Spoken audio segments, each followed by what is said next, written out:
I was raised on a dairy farm. A couple years ago, Jason contacted me, wanted to know if I wanted to help him out. We install all kinds of farm equipment, stalls, fans, beds, rubber mats. We're here on this farm replacing all the beds.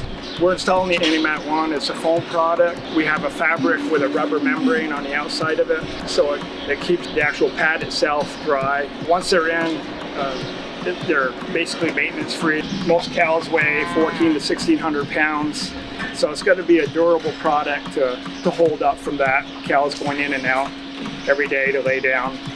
The cows get up, you can see their feet squishing in them, just enough that they don't slip when they're stepping in, stepping out. Without a mattress, a lot of cows will get bruises on their front knees or sores from laying on hard surface.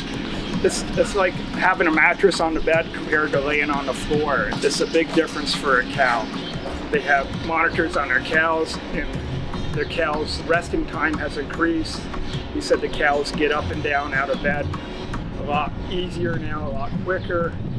The bacteria cell count had gone down, milk production had gone up, and their total resting time had increased. They saw from last fall, that group of cows, how it had improved them, so that's why they were doing the rest of their barn.